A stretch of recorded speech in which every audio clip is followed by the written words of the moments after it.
નમસ્કાર, YNN ન્યૂઝમાં આપનું સ્વાગત છે। સમાચારમાં વાત કરીએ તો national movement for old pension સ્કીમના સરકારી કર્મચારીઓ દ્વારા પહેલગામ આતંકવાદી હુમલામાં મૃત્યુ પામેલા નિર્દોષ 26 લોકોના માનમાં શ્રદ્ધાંજલિનો કાર્યક્રમ યોજવામાં આવ્યો હતો। ગત તારીખ 22મી એપ્રિલના રોજ જમ્મુ કાશ્મીરના પહેલગામમાં આવેલ બૈસરન વેલી ખાતે દેશના વિવિધ રાજ્યોમાંથી ફરવા માટે ગયેલા નિર્દોષ સહેલાણીઓને નામ અને ધર્મ પૂછીને આતંકવાદીઓ દ્વારા ગોળી ધરબી દઈને નિર્મમ હત્યા કરી દેવામાં આવી હતી। જે ઘટનાની સમગ્ર દેશ દુનિયામાં સખત શબ્દોમાં વખોડી કાઢી નિંદા કરવામાં આવી રહી છે।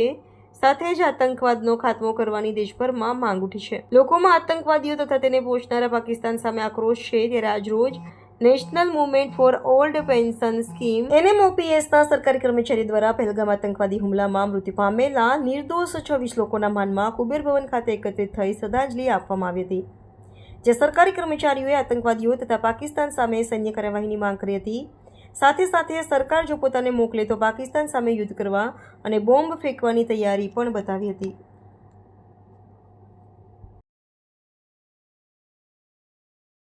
NMOPS દ્વારા જે પહેલગામની અંદર હુમલો થયો છે એને શ્રદ્ધાંજલિ આપવાનો કાર્યક્રમ રાખ્યો હતો, એના માટે અમે ભેગા થયા છીએ કે જે રીતે કાશ્મીરની અંદર જે પહેલગામની અંદર હુમલો કરવામાં આવ્યો છે પાકિસ્તાન દ્વારા, એ અમે સખત શબ્દોમાં વખોડીએ છીએ અને સરકારને કહીએ છીએ કે તમે ત્યાં પાકિસ્તાન પર હુમલો કરો, અમે પણ જવા તૈયાર છીએ, અમે બી બોમ્બ નાખી આવીશું અને અમે પણ પાકિસ્તાન પર હુમલો કરવા તૈયાર છીએ। અને OPSના કાર્યક્રમ હેઠળ આ કાર્યક્રમ અમે રાખેલો છે। આપણું નામ હિરેનભાઈ પટેલ, વડોદરા।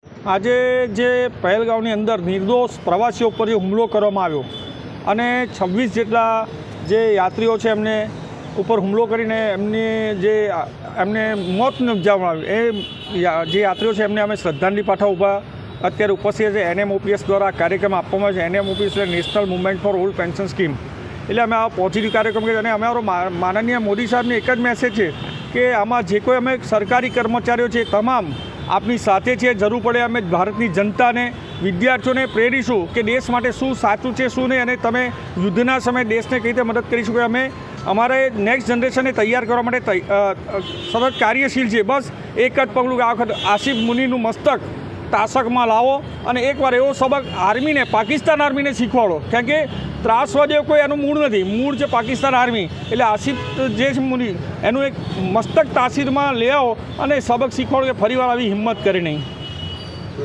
ધર્મેન્દ્ર જોશી, ઉચ્ચતર માધ્યમિક